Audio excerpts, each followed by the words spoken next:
By 1918, the world had been at war for 4 long years. What was supposed to be a quick conflict had turned into an unimaginable nightmare, one of the deadliest wars in human history.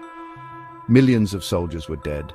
Civilians were starving. Empires that had stood for centuries were collapsing. But then, suddenly, everything changed. The Allies launched a final, devastating push. Germany's forces crumbled, and by November 11, 1918, the war was officially over. But this victory came at a cost, one that would haunt the world forever. This is the story of how World War I ended, the Treaty of Versailles, and how it set the stage for World War II. By mid-1918, Germany was running out of options.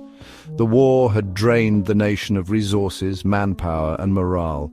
With thousands of soldiers deserting, German leaders knew defeat was inevitable.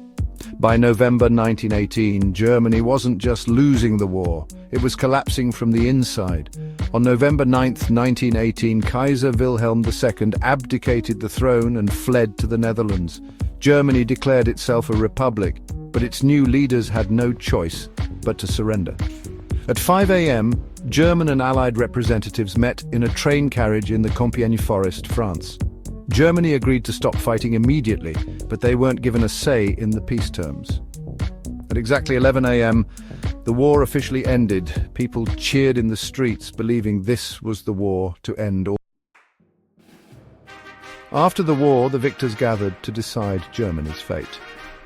The Treaty of Versailles, signed on June 28, 1919, was meant to bring peace, but it became one of history's biggest mistakes. Many Germans were furious. They felt humiliated and betrayed, especially since they hadn't been allowed to negotiate the treaty. Instead of securing peace, the treaty planted the seeds of resentment, seeds that would soon grow into another war. World War I changed the world forever. Empires collapsed. The League of Nations was formed. And of course, the Russian Revolution took place. The Treaty of Versailles wasn't the end, it was the beginning of a new nightmare. The treaty's harsh punishments left Germany in economic ruin. The humiliation fueled nationalist movements, leading to the rise of fascism in Germany and Italy.